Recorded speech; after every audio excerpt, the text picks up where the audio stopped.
time for you to read the instructions and questions, and you will have a chance to check your work. All the recordings will be played once only. The test is in 4 sections. At the end of the test, you will be given 10 minutes to transfer your answers to an answer sheet. Now turn to Section 1.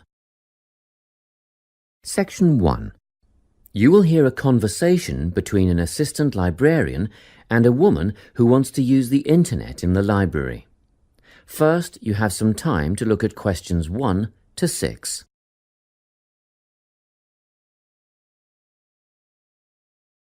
You will see that there is an example that has been done for you. On this occasion only, the conversation relating to this will be played first. Good morning. I'd like to register to use the internet in the library. Do you have a library card? Yes, I've been a member for 6 months, but I've never used the internet services before. The woman already has a library card, so yes has been written in the space. Now we shall begin. You should answer the questions as you listen, because you will not hear the recording a second time. Listen carefully and answer questions 1 to 6. Good morning. I'd like to register to use the internet in the library. Do you have a library card? Yes, I've been a member for 6 months, but I've never used the internet services before. No problem. Can I have your full name, please? Linda Jane Milton. So, Milton is your surname? Yes. And Linda, L-I-N-D-A? Well, no, actually, it's L-Y-N-D-A. Linda, Jane. And Jane isn't spelt J-A-N-E either. It's J-A-Y-N-E. OK, got that. Thank you. Now, where do you live, Linda? Unit 15, 35 Maximilian Way. That's in Whitfield, right? I have a cousin who lives in that area. Yes, Whitfield. And the postcode is 7755. Not quite. You've got it round the wrong way. It's 5577. Whoops. OK, moving on now. Do you work or are you at home during the day? Well, both actually. I work as a nurse, but I'm on permanent night shift. Oh, I see. In that case, we won't put down your home phone number because I'm sure you don't want to be disturbed when you're trying to sleep. Thanks. I appreciate that. You can always leave a message on my mobile if you have to contact me. I have it turned off when I'm sleeping, but I regularly check my voicemail for messages. And that number is? 0412 214 418. Good. Now I'll need to see some form of photo ID. Have you got something with you? Yes, just a minute. Here's my swipe card for the hospital. Thank you. I just need to make a note of the number. AZ1985331. Is that all you need? Just one more thing, your date of birth. But I can get that from the card.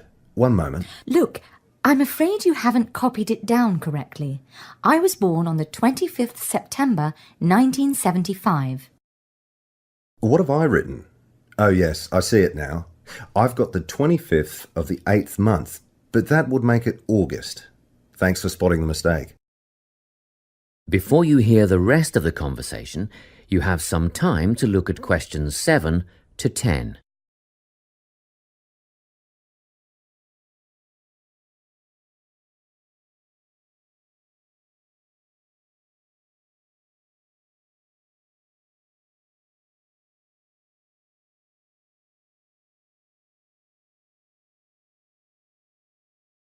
Now, listen and answer questions 7 to 10.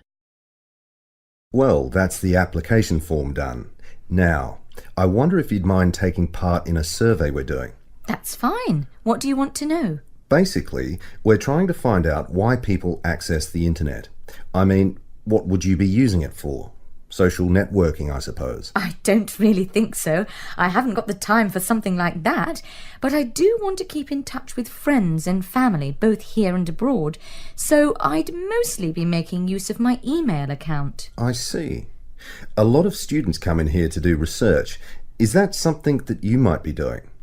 I think the internet is a great tool for research, but it's not something that interests me at the moment. What about checking out a new job? A lot of my friends use the internet for job hunting, and they say it's the best way to look for a new position. I'm quite settled where I am, though. You can get access to the other classifieds, can't you?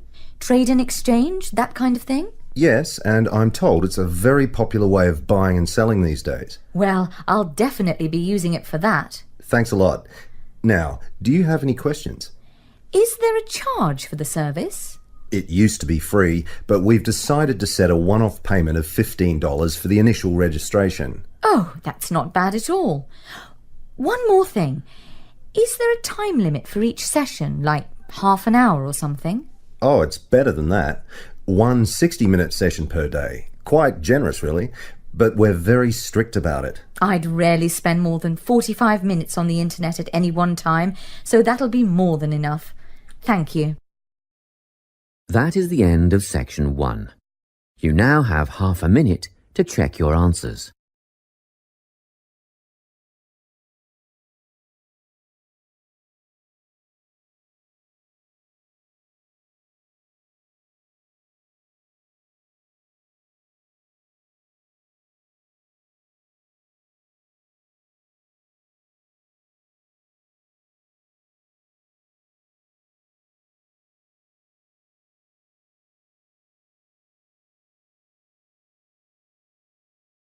Now turn to section 2. Section 2. You will hear a committee member giving a talk to a nature club about coming events. First, you have some time to look at questions 11 to 15.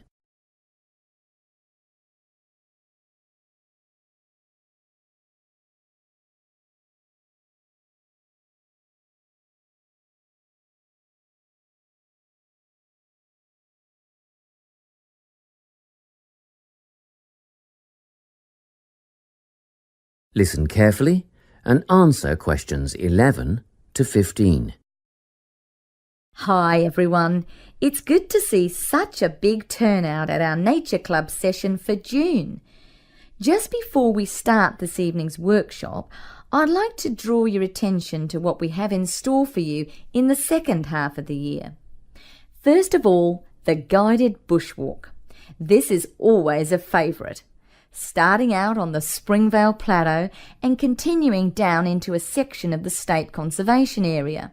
Last year, we invited children aged 8 and over if they came with a parent, but the track has been washed out in a few places since then, and it can be quite rough. So, this year we considered restricting it to adults only. However, on reconsideration, the committee has now decided to recommend it for all bushwalkers who are over the age of 12. Another very popular option is the bird observation walk. We'll be searching for both migratory and native birds as we walk through tidal marshlands and mangroves, and you can expect to get your feet uncomfortably wet and muddy if you don't wear rubber boots. These are a must.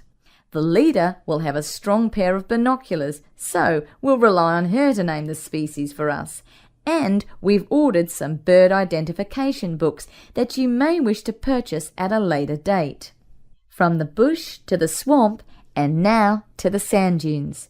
Our leader will help us identify plants native to the local area, as well as some invasive weed species. We'll be asking for volunteers to help pull out the weeds where possible, so a pair of sturdy gardening gloves is essential. Spades and other tools will be provided.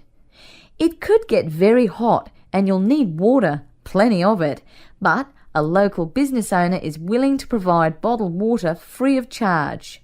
The next outing, Bush Tucker, is a new one. Have you ever wondered what life in this country would have been like 200 to 2,000 years ago? Well, come on this trip and you'll find out how the indigenous inhabitants used local plants as food and medicine. Because lunch is included in this trip, there will be a small charge per person. We had originally thought $7 would cover the basics, sausages and bread followed by tea and coffee, but then we thought a few different cuts of meat and salad would be nice, and that brought the price up to $12 a head. At one stage, we even contemplated including seafood, but that would have been a bit too expensive, around $15, so meat and salad it is. We expect this to be a popular event, so we'll need advance bookings to organise the catering. Please let us know your intentions by the 10th of November, and be aware that we'll require prepayment by the 15th of November. You can still change your mind and get a refund up to the 25th of November, but after that date, if you pull out, you'll forfeit the money paid. Before you hear the rest of the talk, you have some time to look at questions 16 to 20.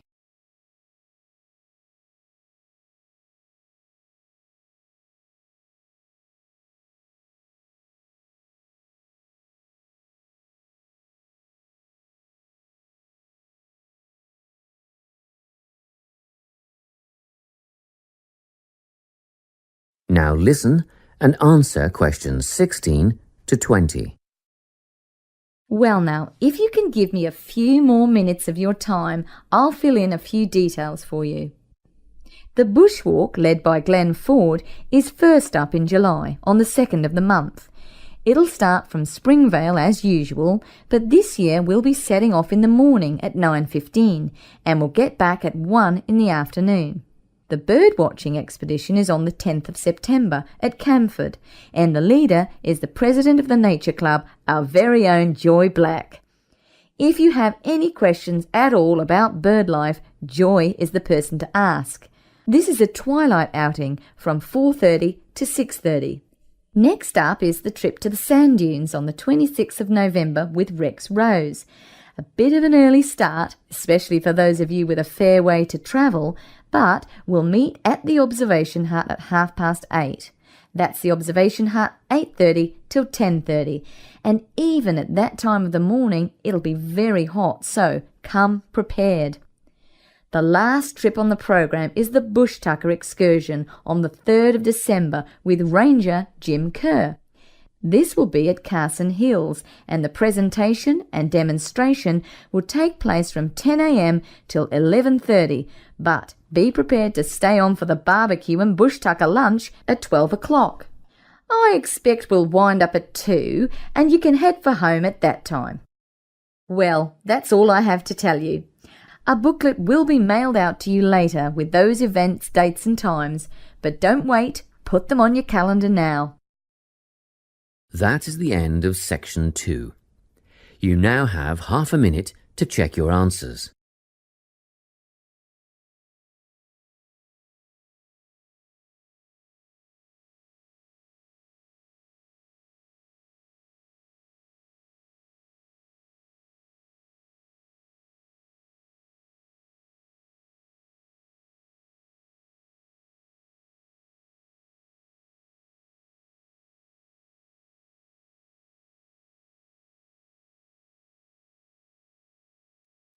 Now turn to Section 3.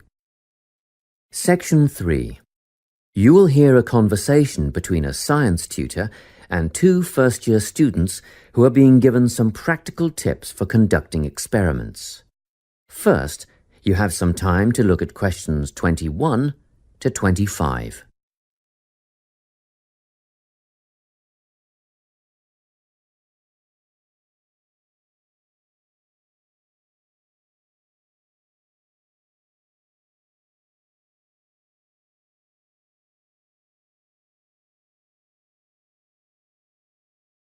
Listen carefully and answer questions 21 to 25.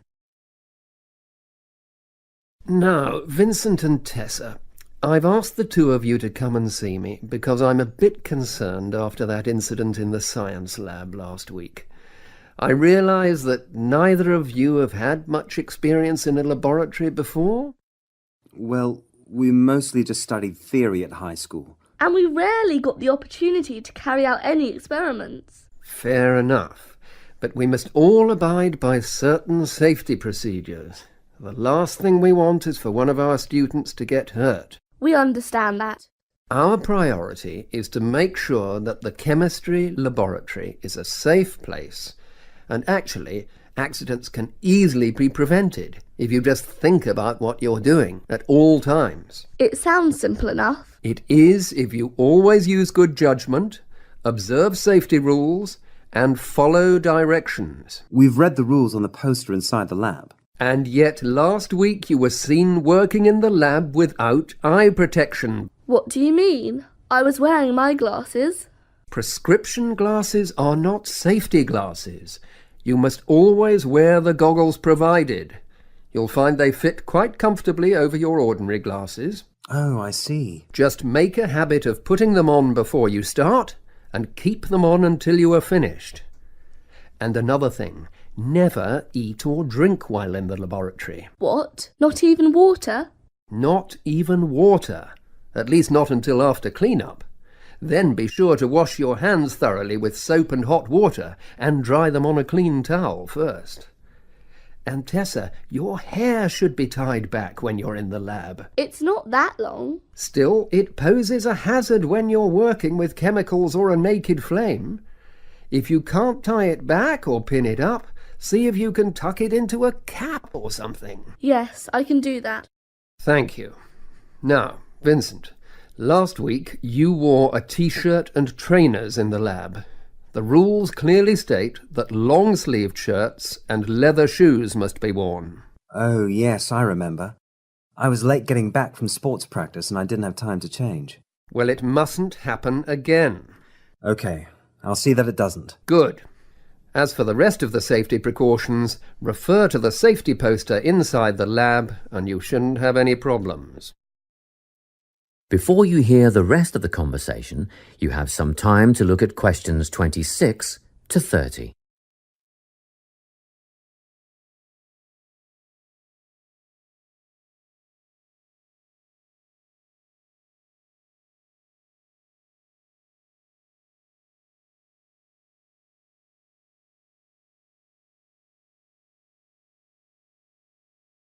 Now listen and answer questions 26 to 30. Now, before you go, a word about record keeping. Oh, good. I was going to ask you about that. What's the best way to keep track of what we're doing in the lab? Well, obviously all your observations should be written down. I know you think you won't forget stuff and you'll be able to recall it later, but generally this turns out not to be the case. Written data, however, are a permanent record, and you must be thorough. Organise and record everything in a bound notebook. I use a spiral notebook. And I use a large notepad. That won't do. A book with binding ensures the pages are not easily removed or lost. Oh, and be sure to write your entries in complete sentences. Isn't that a waste of time? Surely notes are good enough. You might think so, but brief notes can be hard to decipher at a later date, whereas with full sentences you are less likely to misinterpret data. I make sketches, simple drawings. That's a good idea, Vincent, but be sure to date them. You want us to write the date next to each drawing? Yes. Every sketch and every entry must be dated. What about headings? Use the title of the experiment as your first entry.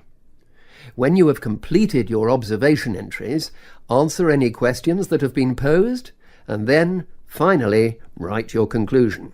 How do we write a conclusion? Do we need to repeat things like the questions and our findings, or the time it all took? Just write your own ideas or feelings about the experiment as the conclusion. Oh, and remember to sign it. Well, that's all I have time for today. If you have any questions, ask the lab assistant or come back to me. That is the end of section 3. You now have half a minute to check your answers.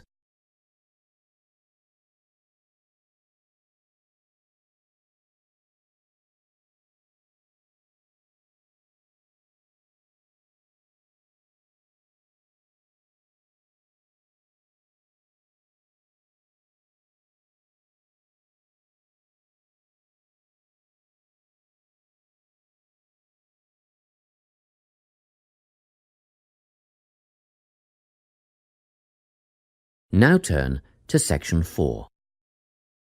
Section 4. You will hear a lecture on climate change. First, you have some time to look at questions 31 to 40.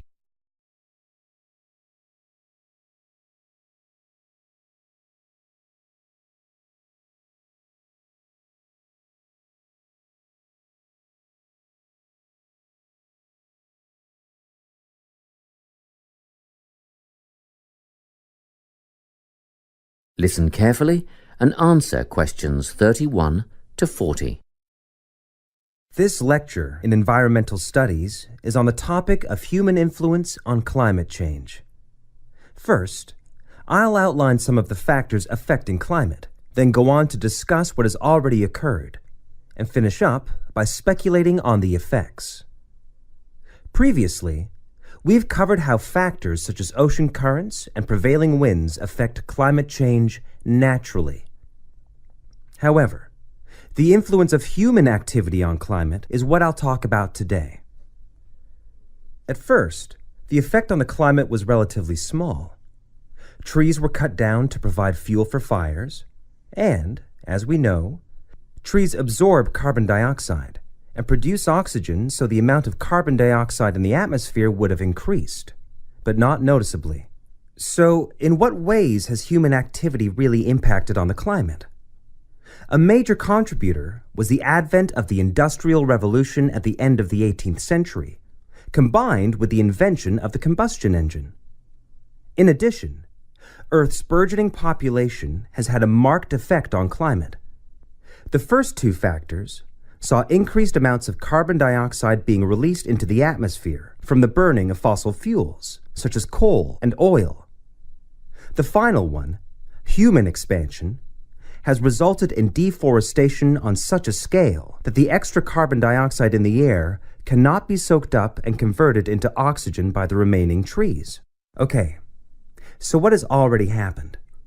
Well, global temperatures have risen by 0.6 degrees Celsius in the last 130 years. Levels of carbon dioxide, methane, and nitrous oxide gases have escalated. Carbon dioxide concentrations have climbed by 30%, and methane levels have increased by 145% since the beginning of the Industrial Revolution. Gas, produced by fossil fuel extraction, livestock, and paddy fields, is primarily responsible for the growth of methane levels. Nitrous oxide, or N2O, comes from natural sources, wet tropical forests, for instance.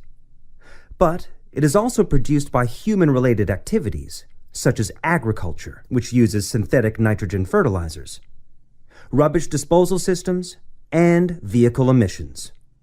How do gases like carbon dioxide and methane affect the climate? Well, this is what we call the greenhouse effect. Under normal conditions, the sun's rays hit the Earth and some are reflected back into space. However, these gases, CO2 and methane, create a barrier in the atmosphere, which prevents a proportion of the sun's rays from being reflected back into space. And, instead, the gases become trapped in the atmosphere. It's simple, really. Because the sun's rays can't escape, the Earth heats up. What are the possible effects? Firstly, a rise in sea levels. We already know that the Arctic ice cap has melted and shrunk considerably, and great chunks of ice have been lost from Antarctica. In 1998, it was reported that 46 million people lived in areas at risk of flooding, and the number of people at risk will increase significantly if sea levels rise. It is estimated that a rise of only 50 centimeters would put that number at 92 million. Further projections would see a rise of 1 meter put 118 million people in danger of losing their homes and livelihoods, not to mention the loss of prime, fertile farmland. Experts predict a rise of at least 50 centimeters over the next 50 years or so. Secondly, there would be a modification of vegetation zones, with changes in the boundaries between grassland, shrubland, forest, and desert. This is already causing famine in arid areas of northeastern Africa, and has instigated, and will continue to instigate, mass movements of people away from dry regions. What we are seeing now is only the first stage, with temporary camps for climate refugees already at overcapacity. In the future, there will be significant migration resulting in extreme overcrowding of towns and cities. Another potentially disastrous effect of climate change is an increase in the range and distribution of pests, which could bring about an increase in the prevalence of certain diseases. If we think of the malaria-carrying mosquito, for example, which thrives in warmer regions, at the moment, about 45% of the world's population is exposed to malaria. But, with an increase in temperature, there will be many millions more cases of malaria a year. The last effect I'm going to mention today is the change in ecosystems. Global warming will influence species composition for both fauna and flora, such that some animal species will disappear and others will multiply. And it'll be the same for plants and trees. It is predicted that around 2/3 of the world's forests will undergo major changes of some kind. Scientists also expect deserts will become hotter, and, of course, desertification will continue at an increasingly worrying rate, and will become harder, if not impossible, to reverse. What could we do to stop the process? Well, that's the subject of next week's lecture. So I hope to see you all there. That is the end of section 4. You now have half a minute to check your answers.